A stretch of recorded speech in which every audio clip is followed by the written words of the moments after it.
Hi, I'm Malia Land. Hi, my name's Mary Oakley. Hi, I'm Charlotte Mahmood. For our topic, we chose homelessness. We chose the topic of homelessness because it is something we are all very passionate about and have seen the effects of firsthand. We have also all volunteered with the homeless before, so it is something we really care about. Now, to answer the guiding question.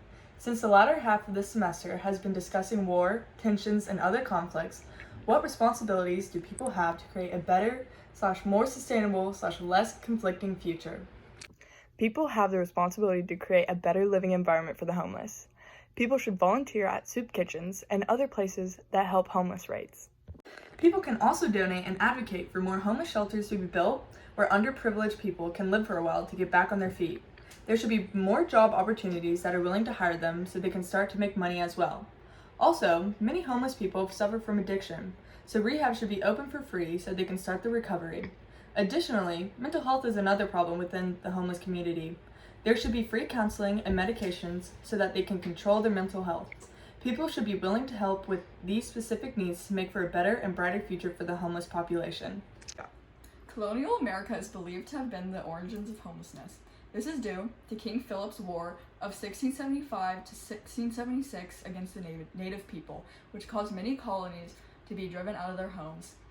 Conflict between natives and the Europeans caused many to be displaced. In our presentation, we are going to be diving into all four of these topics regarding homelessness. On this next slide, I will talk about the environmental impacts of homelessness. The environment is a very large factor that both affects and is affected by homelessness. People experiencing homelessness are more exposed to the elements of nature, which can be extremely dangerous. From a survey done by Critical EJ Studies to 47 homeless community representatives across the country over 7 years, it was proven that homeless people are more inclined to experience air and water pollution, exposure to rodents, exposure to natural disasters, and other environmental hazards. One example of the impact of homelessness on the environment is tent cities and homeless encampments. These camps increase the production of human waste, which contaminates the ground, water, and the environment. This exposes other members of these camps to hazardous conditions and substances. Another impact of these tent cities is the production of large amounts of trash. Many people in these camps don't follow proper trash protocols, which increases littering. These camps also don't follow proper camping protocols, which damages plants, animal habitats, and other environmental features. On this next slide, I'm going to be talking about cultural impacts on homelessness. There are many things that cause and affect homelessness and the culture of it, like social forces such as addictions, family breakdown, and mental illness, along with structural forces like lack of available low-cost housing, poor economic conditions, and insufficient mental health services. It is believed that homeless people have the same culture, aka beliefs, values, norms, and behaviors due to similar living conditions and environment.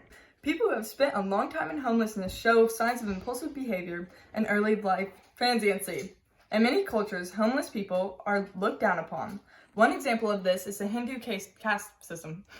The caste system in India is used to establish separate classes of inhabitants based upon their social positions and employment functions in the community. Homeless people are in the category untouchable. This means that they are looked down upon and nobody wants to associate with. In Austin, Proposition B bans all the tent sites and homeless encampments. This was passed on May 1st, 2021. This made it a criminal offense to camp in certain places. This left many homeless people and families displaced. About 30% of the homeless population is made up of families. According to the 2020 Annual Homeless Assessment Report, AHAR, to Congress, the impact of homelessness on families, especially children, is tremendous. In children, it is more likely to see emotional and behavioral problems, more school mobility, and serious health problems. Here are just a few countries with extremely high homelessness rates. First is Germany, with about 100,000 homeless people on the streets per night and 37 homeless people per 10,000 people in 2019. Second is in Honduras, with about 1 million homeless people per night and 1,235 per 10,000 in 2013. Next is Burkina Faso. Approximately 45% of the population lives below the poverty line.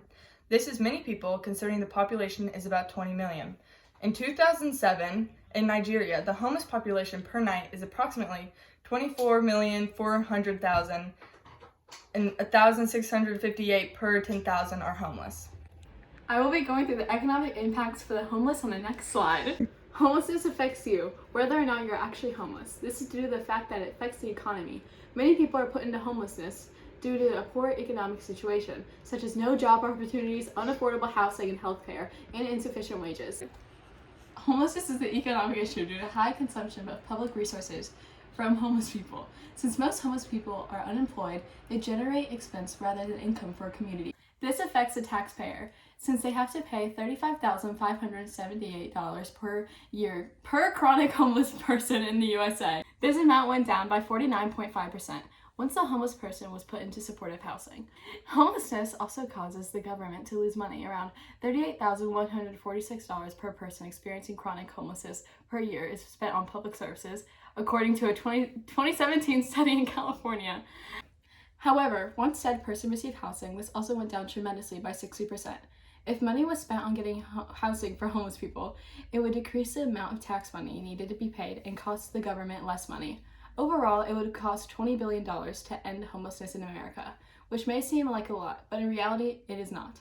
For example, the US spends about $700 billion per year on military, which is a significantly larger amount than $20 billion. This just goes to show how close the possibility of ending homelessness truly is. On the next slide, we'll talk about our hopes, dreams, and recommendations to help combat the issue of homelessness. Our hope for the year 2050 is for homeless to be reduced significantly in comparison to today.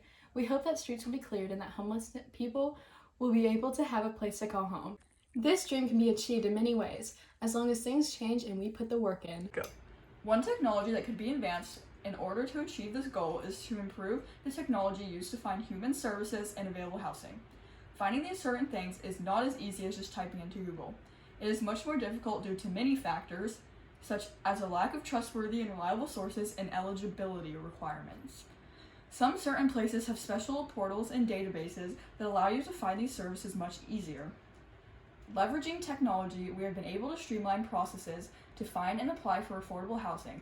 For example, with the San Francisco DAHLIA housing portal, we have created a short-form common application to replace what was, in some cases, up to 15 pages long and unique for each property. Barry Roeder of Impact Labs Community Fellows says, "If every place had one of these portals, this would make it much easier to find homeless people homes and provide them with the help they need." One thing the government should do to help prevent homelessness is to make free or very affordable rehabilitation centers. Many people do not have enough money to attend rehab, which is very harmful. One of the main causes of homelessness is addiction, and helping to combat addiction would ultimately prevent homelessness. The government can help combat the issue of homelessness by implementing planned communities and permanent housing. This is one of the most effective ways of reducing and preventing homelessness. Research has proven that this is one of the cheapest and most affordable ways to provide shelter for the homeless. This will also prevent tent sites, which are incredibly harmful for the environment. This would also decrease the amount of taxes need to be paid and government money spent per homeless person by a significant amount, since they would be receiving housing. These communities also provide a sense of security, purpose, and home. One example of this close to home is Community First Village. This is a community started by Mobile Loaves and Fishes that provides affordable housing for people that are experiencing chronic homelessness. They also provide jobs for these people within the community, such as running the farmers market and working at the gift shop. Places like this are able to be built and receiving grants from the federal government and big foundations. It also depends on donations from others, such as churches. Churches donate money and build houses for Community First, as do many other organizations. These supports allow the communities to stay running. There are numerous things that we can do in our households in order to combat homelessness. One, maybe the most obvious one, is volunteering. There are multiple things you can do. First, you could create homeless bags. I, for example, made these at the beginning of the pandemic in order to distribute these to people in need. Also, volunteering directly with homeless people is another great option. Working at a homeless shelter is a good example of this. Working hands-on can be a more personal and special experience. Advocating is also an option, by working with certain organizations and educating others. This is a really simple way to help the homeless. Another thing you can do is to donate to various organizations.